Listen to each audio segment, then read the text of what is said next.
So thank you for coming. Thank you for attending even virtually.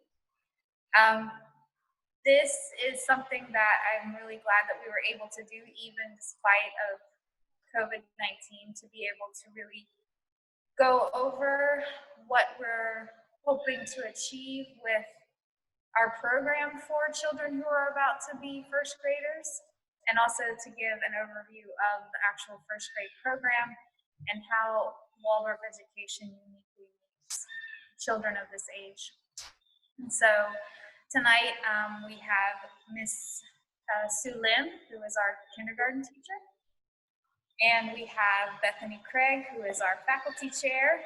She's actually just a disembodied hand, and she's also our 7th and 8th grade teacher. How many classes have you brought through to the 8th grade? Only one to the 8th grade. I've gone to the 6th grade, to the 5th grade, to the 8th grade, and now this one. Okay. So Bethany is a master teacher, so we're happy to have her here to go over the first grade curriculum. And the way that it will go tonight is that Miss Lim will give you guys an overview of kind of a picture of the 6-year-old child, the child ready for first grade. And then Miss Craig will go into the first grade curriculum and more about what we're looking for in a first grader. So I'm going to switch seats so that you can be in here, but now it'll be.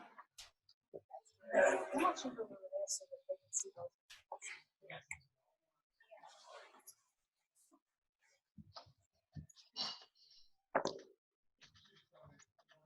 Alrighty, well, I'm going to start with some words of wisdom, and this is the last poem in the Now Year 6 book, and it's called The End. And I'll read it twice because it's pretty short.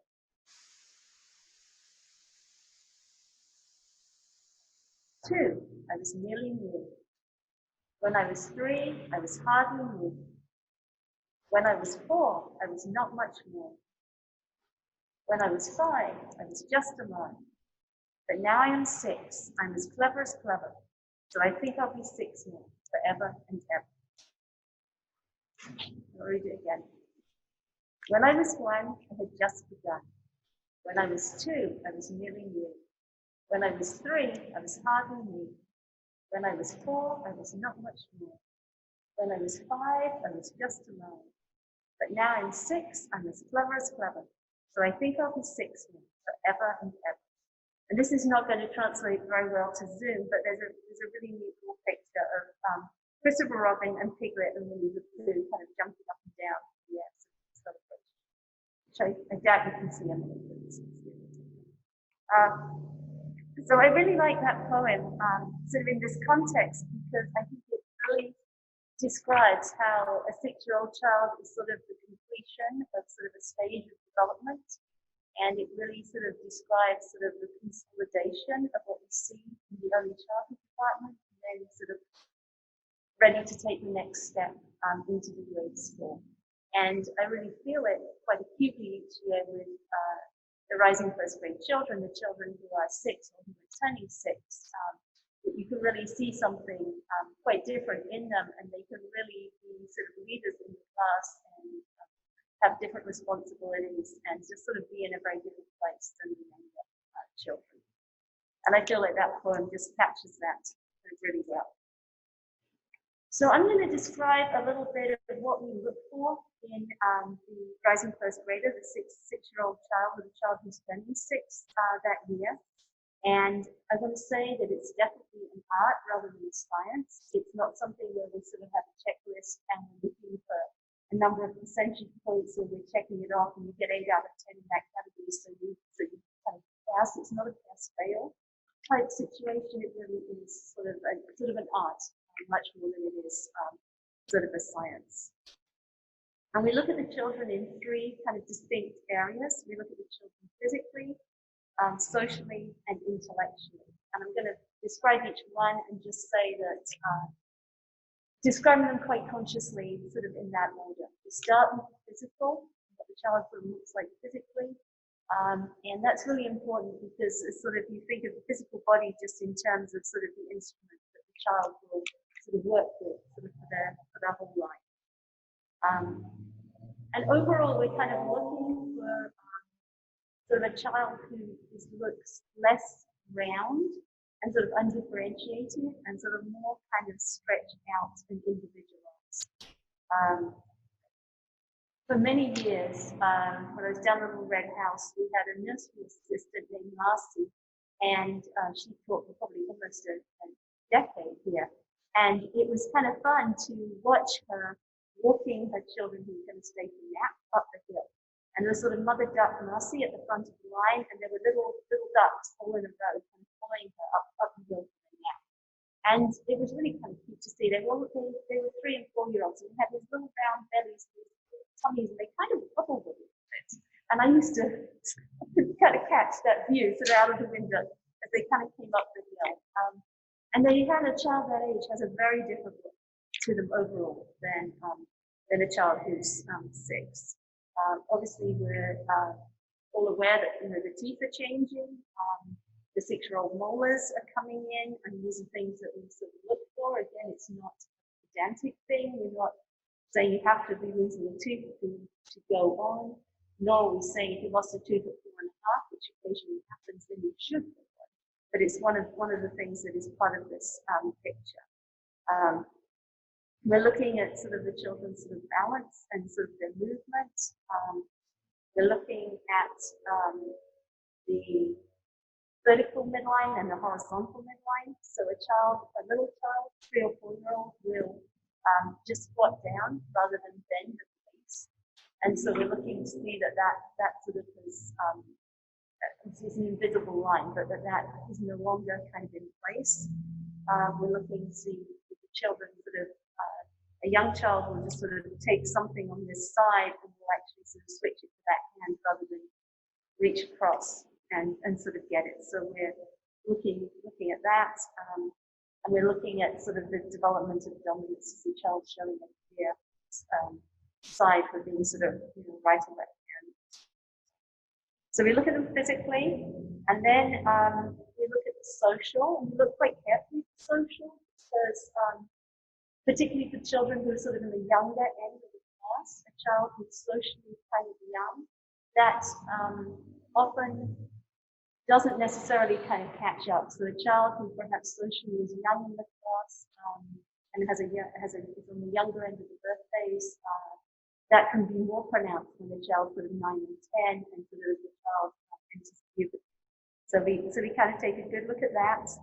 Then we look at overall sort of how the child is in terms of their ability to have sort of give and take, to sort of wait, to share, to take turns, to be able to share the teacher's attention. How well the child fits in socially, in sort of the social dynamic in the class. Who are their peers in a mixed age group? Do they tend to have younger friends or older friends? And particularly in a borderline case, we perhaps look at, is this the child's soul group? Does the child seem to belong with this older group of children? Or are they sort of constantly kind of trying to play catch up? And then sort of we feel overall at the age range of the class, is this an older class or is this a younger class? And of course, with a combining classes, that's a little bit different.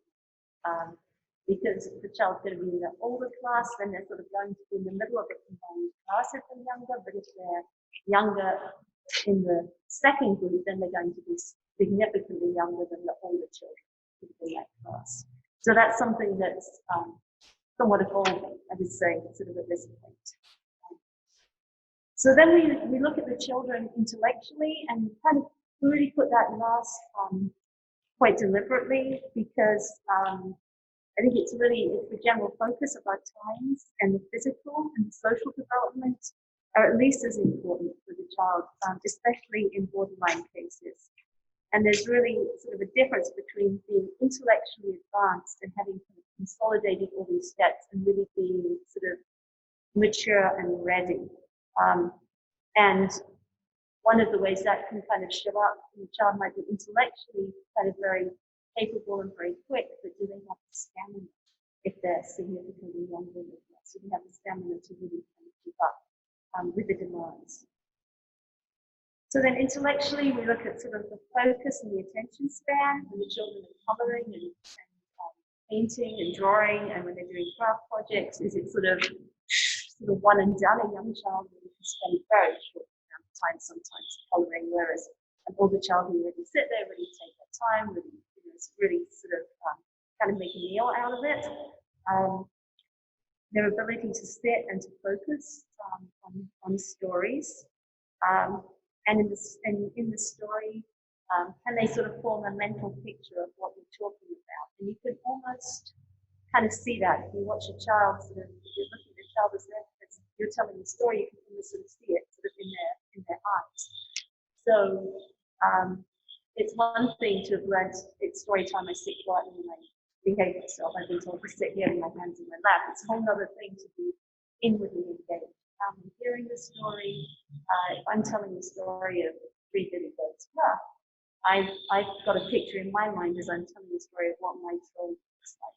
Your troll might look completely different, but the question is not whether the troll's right or wrong, because I personally have never seen a troll, but have we each got a picture in our minds, and we inwardly kind of imagining and visualizing what that looks like. And then sort of memory, we'll sort of look at sort of short-term memory. In a typical year, sort of doing cleanup, I'd expect a 4-year-old really just to put away one thing. I'd expect a 5-year-old to be able to put away the blocks and then go and help in the kitchen. I'd expect a 6-year-old to be able to do 3 things. Can they do 3 things in order? Can they remember what it is? Okay, maybe they didn't want to put away the third thing, they've sort of one dot, that's a big matter. But if you go over and say, what was the third job? What they tell me? Do they still remember sort of what that was? And then in terms of sort of long-term memory, do they remember the details of the story? When I've told the story for a week or so, or perhaps it was a story I told last week. Can you remember that? Okay, so the kite, who did the kite visit? Who did the kite see when he went up into the heavens? A bird. Okay, what did he see next? Can you remember sort of 3 things that kind of happened? We also look for sort of cause and effect in free play and in children needing free-up blocks than they did need. So as if older children will just sit there and they'll talk the story through, and they won't actually really gather it up. Whereas a little child will need everything. They're going on a journey, they need the bag, they need the provisions that go in the bag. The little child doesn't necessarily need those things any longer. And then sort of in terms of just the overall sort of consolidation of this stage,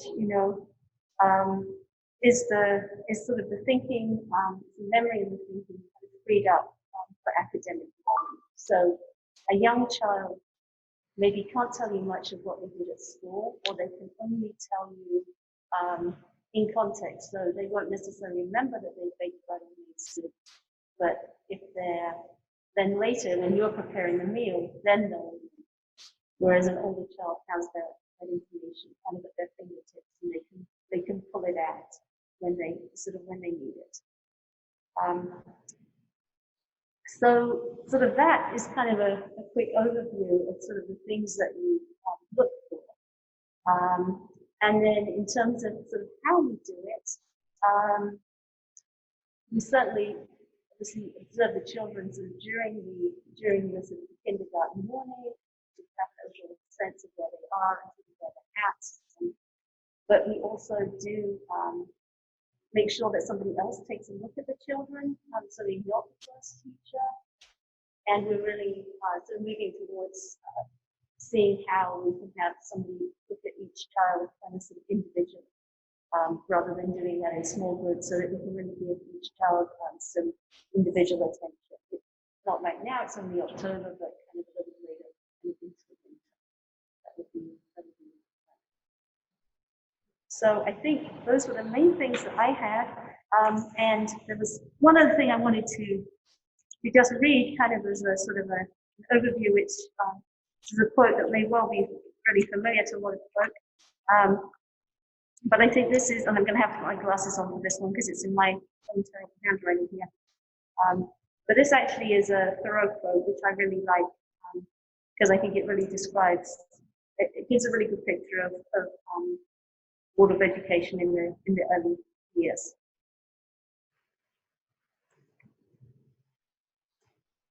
I'm struck by the fact that the more slowly trees grow at first, the sounder they are at the core.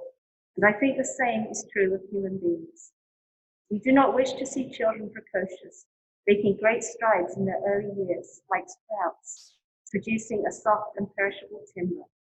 But better if they expand slowly at first, as if contending with difficulties, and so are solidified and perfected. Such trees continue to expand with nearly equal rapidity to an extreme old age. And that was written November the 5th, by Day, 1860.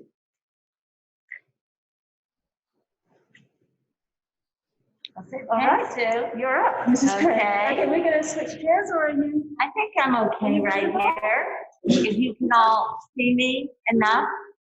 And please let me know if you can't hear me with the mask.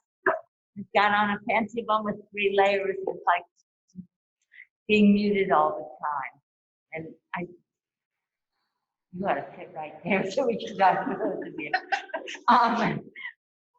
So thank you both for coming. And I want to talk a little bit about the importance of this transition, for the reason that we think it is so important that we start this process in the fall, so that parents of rising first graders can understand what is happening with their child. It is a huge transition, and you both are, or all of us, well, okay, are Waldorf parents. So you know we make big deals out of transitions here and really celebrate this rite of passage. What is happening with these children as they are moving out of the EC realm and into grade school is that the force that has been alive in them and been working in them to develop this incredible physical body, which we know started pretty tiny, unable to do much of anything except eat and get rid of the food, into a very complex moving, talking, small motor control, very complicated organism. And that force, which has been doing that and helping that physical body grow into what a 6-year-old, 7-year-old has become, begins to free itself from the physical body in part, so that it is now available, as Sue said, for memory. And we don't want to rush that transition. If it truly frees itself up for memory, then a whole world of a new way of learning unfolds in front of the child in a way that should not be rushed, cannot be faked. Okay? So we want to wait until the child is ready to have that inner transition. Physiologically, they are finding that we know that there are 2 hemispheres in the brain. The language center moves back and forth between the two, and that those 2 hemispheres do not learn to cooperate and work together, and the language center does not settle on one half of the brain until around the 7th year. And so you see children whose process, whose actual physiological growth gets messed up, or their sidedness is messed around with, because they can change sides back and forth until they finally will settle somewhere around 1st grade. Their language can get really messed around. So we want to be sure the child is truly ready to take on this new challenge. It is a tremendous challenge for them. It is so different from early childhood.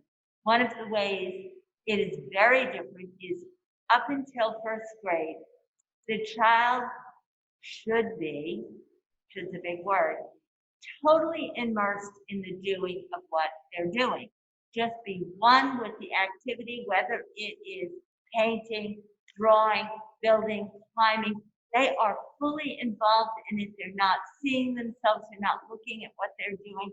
They're not thinking about what they're doing. They are almost asleep in the activity. When we get to the grades, we ask them to step out of that being and start to live into it in mental images, intellectually, but also imaginatively, especially in the lower grades, in their imagination. They don't have to be doing it.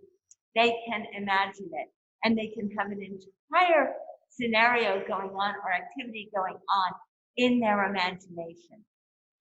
The teacher in early childhood teaches out an imitation, sits there almost as parallel activities side by side or in a circle, doing things, and the children do it. The teacher in the grades teaches out of authority. And when I say authority, I do not mean like a despot or a dictator, though grade school children might not agree with that. But as someone who is literally the author of the activity for that child. The children in early childhood spend a great deal of time moving because moving is how they learn. Even physics is taught in early childhood through movement when they get on a seesaw or they use a lever. When you get to the grades, there is some kinetic learning going on, certainly in circle time, but it is also more sedentary. We expect the children to sit down through their lesson time, through a lot of the day. There is not the freedom for the child to just live into any activity that comes in front of them, such as in early childhood, a lot of the time. Every moment of the grade is directed, authored by the teacher, and we expect the child to be able to live into that. A good reason to wait till the child is ready to do that.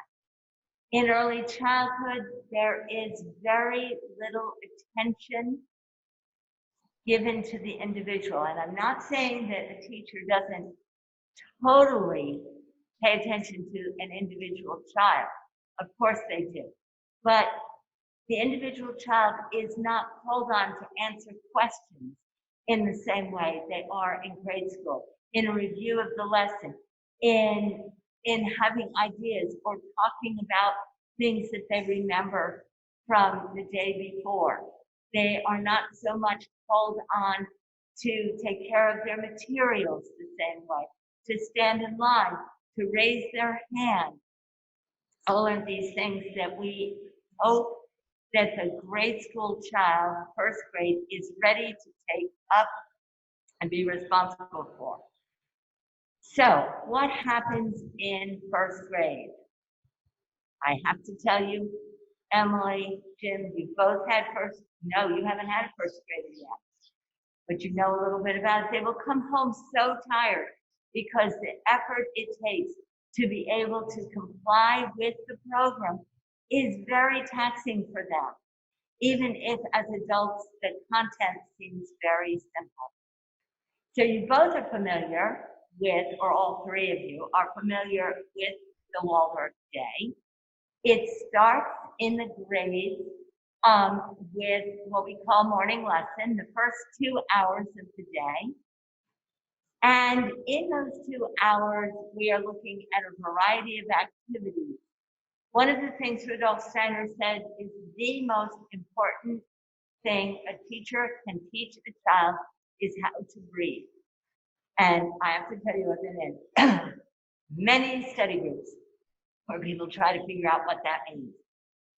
But what I have come to think of is the child comes to school immediately confronted with a new space, friends, things to distract them. They are wide open. They say hello to all their friends. They go from their cubby to their desk, or if you're outside, from the playground to the playground, or to the tent to the playground. They are out there wide open, taking in this whole new environment. It is a real breathing out moment.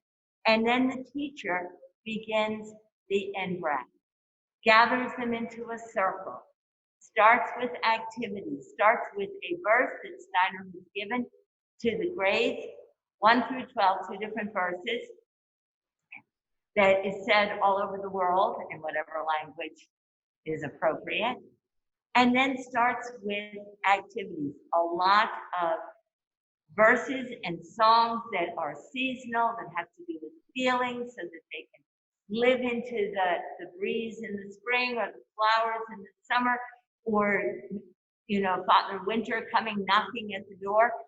Then there are kinetic experiences of the academics. There are counting verses that have to do with the language, with alliteration, tongue twisters, verses about different kinds of words, different kinds of letters, so that while they are beginning to learn academics and engaging both in their imagination and a little bit in their intellect, they are beginning to come in and be not so far out in the world, but becoming more and more focused in what's going on. From that circle time or morning exercises, we then move to the desks where they become sedentary or stationary. They may do some more rhythmic work there because we have found, of course, that the memory that is being nourished by this life force really feeds on rhythm, okay? The teacher will start with reviewing what happened the day before. It's an odd place to start. It is, in my opinion, one of the most important parts of the morning, because in reviewing what happened before, spiritually, you are asking the child to take what was learned the day before into their sleep life, into their night life, work on it internally, work on it with the spiritual world, and then recapitulate it in their own version of it. Bring it forward. That helps to embed it. Physiologically, synapses form during the day. During the night, they become more solidified. They become more stable. And if you draw on them again the next day, that it's like it hardens them up a little bit or solidifies them a little bit and becomes part of learned material. So we start with reviewing the lesson the day before, and we get the children to give us the lesson back. In part, this is why we call Waldorf education and social education, because they are able to feed off each other's comments and grow the lesson together with the teacher just coaxing it along, asking the right questions, giving the right prompts to keep it going in the right direction. You can always tell about a child if they talk about a lesson chronologically or they talk about the main points, how they're processing. Then, as that becomes more and more focused, the teacher then gives an assignment and they come down into their own individual work, a very serious in-breath, as inward as they can be at this age. And they are doing, whether the lesson is an artistic experience or more of an intellectual writing experience. We do try to make everything beautiful so that the imagination flourishes. And we try to incorporate art into every single activity. But this is a very focused time, and when this is all over and the child has done the most beautiful work they can do, the teacher will tell the new story or the next part of the story, but give new materials. And the child then comes from this very serious in-breath into living outwardly in their imagination, which will then culminate in snack and recess. So there they are, back out in the world again. So they have come from wide open, coming inward, and then back outward again. Following snack, as you all know, are 4 periods during which they have foreign language, handwork, movement. What else do first graders have? They, of course, with the teacher, form drawing, modeling, painting, all kinds of artistic activities. We try, if the schedule works out, to do more intellectual work in the morning, more imaginative after snack, and more physical in the afternoon. And so what is the curriculum? For first grade, we keep it as simple as possible because it goes to incredible depth. We pretty much offer language arts and arithmetic or numbers. In language arts, some of the work has started in circle. There are verses like the deep, dark, dreadful dragon dwells in his dastardly den. There are qualities to sounds. Rudolf Steiner helped develop, or with his wife, the art of eurythmy. And in that, they celebrated the fact that every sound has an inner soul quality or inner soul movement. And in the grade school years, when we're introducing these letters, we often bring verses to them. Round and round the ragged rock, the ragged rascal ran. Ours are very quick rotating letters. We try to bring the quality of the letter into the verses. Then we tell a story that has got the quality in it. I don't know if you can see this. Snow White and Rose Red with the big black bear. I'm so sorry, Jim. I don't know. We tell the story. We have the children tell it back. We guide them in a drawing. The next day, we find that it becomes a game. We find the letter in the picture, and we practice writing our most beautiful beat or our most beautiful letter. Oops. If I can find another one. Here's the G that came out of the golden goose.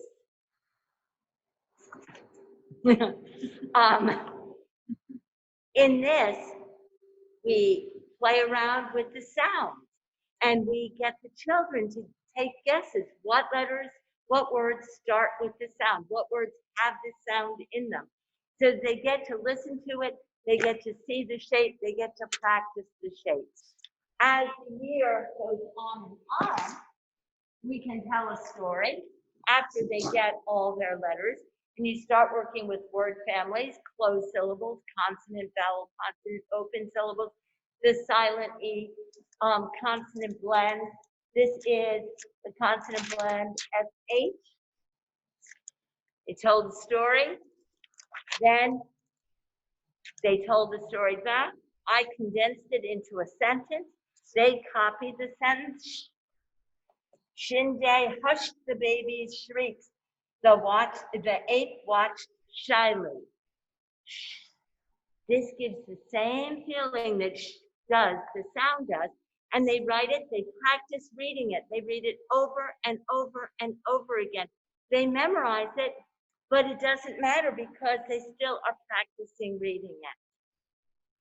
When we do the numbers, we start with circle activities. We start with counting, right? Counting one-to-one correspondence.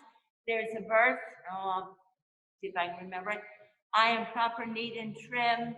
My back is straight. My clothes are trim. I count my steps, and you will see that everyone's the same for me. And then in a circle, we walk 1, 2, 3, 4. Because if you've ever watched a little child count, they'll go 1, 2, 3, 4, 5, 6, 7, 8, 9, 10. I have 10 fingers. Well, I have 1, 2, 3, 4, 5, 6, 7, 8. I only have 8 on this end. They don't get the one-to-one correspondence. Then, when they've got that down, we can do verses like, but my steps are not the same, for I must lean upon my cane. And though I'm old and bent, though I'm weak and bent and old, I count my steps with numbers bold. So then we walk in a circle, and the step without the cane is silent. The step with the cane is loud. So you do 1, 2, 4, 6, and pretty soon they're doing arithmetic. Okay? Then, after you have got this all set up kinetically, you then introduce the quality of numbers. It's very important, just like we did the quality of letters, the quality of numbers. 1 is unity, 2 is duality. They love finding opposites. You give them homework. First graders love homework. Very different from the 7th and 8th graders I teach. You say, come back with an opposite, and they come in sometimes green and blue, but sometimes good and bad, up and down. You bring in 2, synthesis of 3, 2 polarities come together and create a third brand new thing, the stability of 4. You go as far, 8, 12, that you can, then you get into the quantity of numbers. I have always loved teaching this around harvest time. You know, draw a picture with 3 apples in the basket. And you practice counting 3, and then you see what they can do.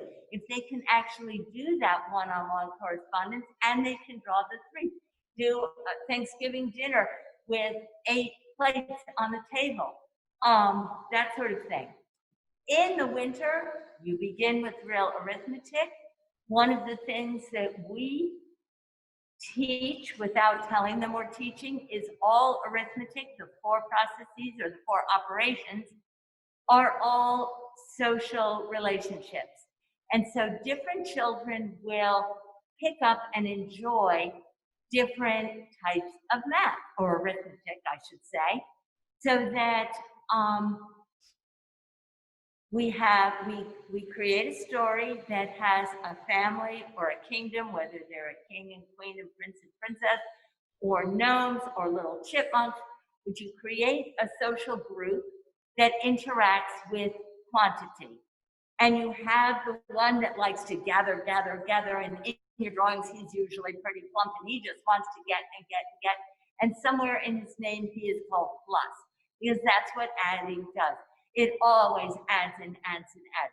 You can have a character who's careless and loses, or a character who is caring and gives. But either way, they are very, whatever they start out with, they end up with less. And there you have introduced minus. You can have a character who's quick and spunky and does not. He likes to increase what he has, but he does not want to be slow about it. Why add 3 and 3 and 3 when you can just do 3 times? And suddenly you have Mr. Times. And the last one, who is bossy and says, whatever you have, I'm going to make sure it's all even and fair. And there you have Mr. or Miss Divide. And in all of these, you can go on for the rest of the year showing them how every interaction involving numbers can be looked at, depending on your point of view, from a different operation. You also start working on all the number facts. You do exercises where you count forward 10, then you count forward 9 and back, so you do partners in 10. You start with the step counting, that 1, 2, 4 can turn into 1. I'm sorry, 2, 4. And do step counting in 2s, 5s, and 10s. They love to count their toes and then jump 10, 20, 30, 40. You continue for the next couple of years to bring in movement in the learning, but a lot more of it becomes on paper, always involving the imagination and a little bit of intellectual activity. I hope I didn't go on too long. Do any of you have any questions?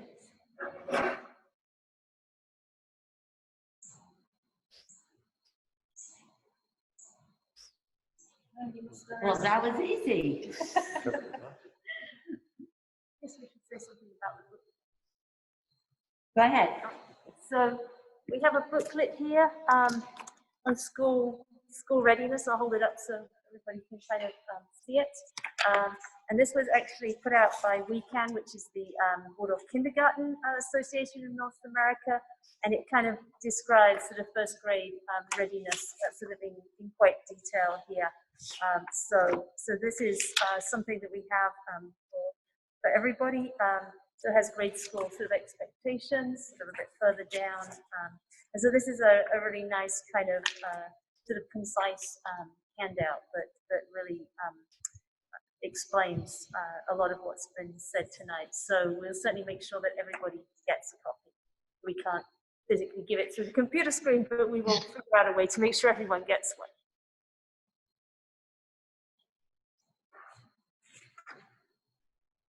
So I guess if you have no questions, thank you for coming.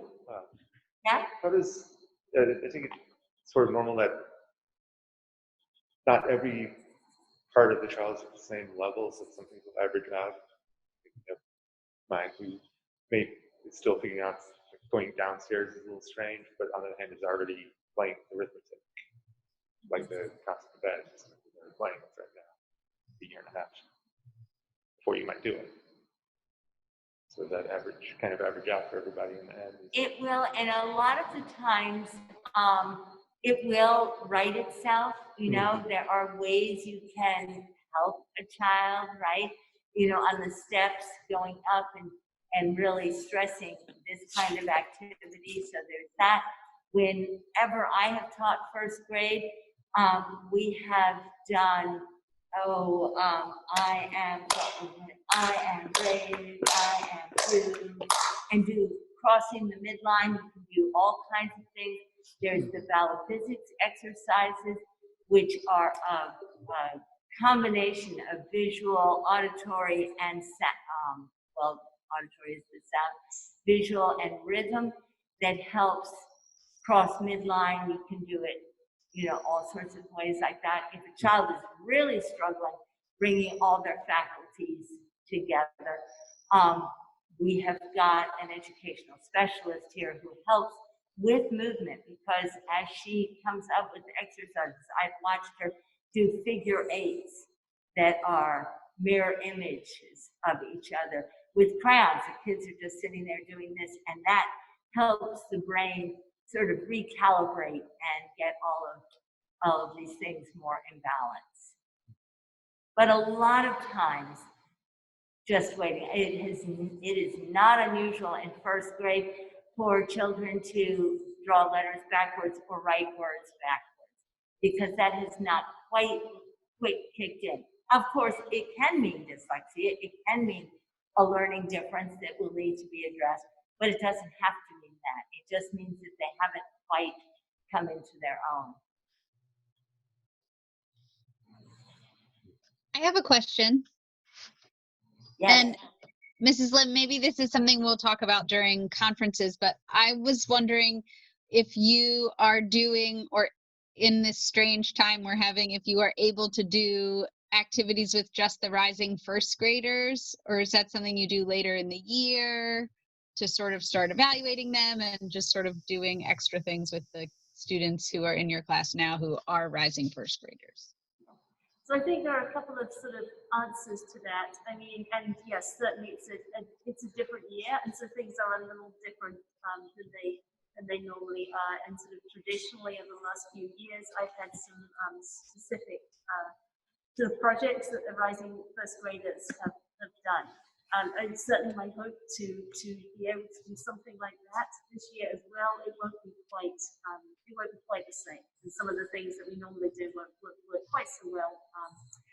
But certainly there's the hope and the expectation that there will be something sort of special, as it were, for the older children to do. And I certainly plan to do everything I can to make sure that happens this year sort of as well. And then sort of in terms, so that's sort of one part of your question. I think the other part was just in terms of just how they're looked at. Was that part of your question as well? I guess I was just wondering if you have to sort of take them apart from the other children, and maybe that's something that happens later in the year, but if you have to take them apart from the other children to sort of assess their readiness. Yeah, I understand the question. So, so as far as to the extent that I can, sort of in kindergarten, I try to sort of do as much sort of on the slide as I can. And what I actually do personally, and teachers might do this differently, but what Mrs. Bajpai, my assistant, and I have done sort of the last few years is that we actually start with the oldest and work our way through the class, but we take a week or two when we really look at, so let's say that John's the oldest child in the class, so we spend a couple of weeks when we meet as a lead teacher and assistant, we have a meeting once a week. So the focus, one child will sort of be our focus, sort of for a week or two, and we'll really sort of say, okay, so next week we're going to look at Mary, and then we sort of come back and then we really sort of, what did we observe about Mary sort of this week? So that's sort of part of it, of doing it sort of as part of the process. And actually, I start at the beginning, and my goal is to work my way even through all the way through to sort of the youngest children of the class doing that. Separate from that, though, there is the plan to take the older children aside and actually have somebody different, not a class teacher, but somebody else, take the child and really sort of take more of an in-depth kind of look at them as well. That won't happen until probably December or January. But that's the plan. And then something else that we've done in the past, and I think can be helpful too, is that we'll also, as well as looking at them individually, might gather all the rising first graders together and sort of do sort of what we call a mini main lesson, to just have the experience of what it would be like. Sort of, very simple, not as involved, obviously, as Bethany described, but sort of a story and a guided drawing, and just to get a chance to see the children in more of a sort of classroom setting, and that gives another picture. So I guess that's what I would say to that at the moment. Is there anything you would add? No, just that we have just started looking at the process again. We've affirmed the basic age cutoff, which I'm sure you both know, 6 by June 1st. But because of the children who are coming to us and some of the children are coming from other school environments, we are finding it necessary to really look into each child in depth individually, because they are, as you know, very, very special, and they are developing somewhat differently. And we want to make sure it's the right placement regardless of birth dates.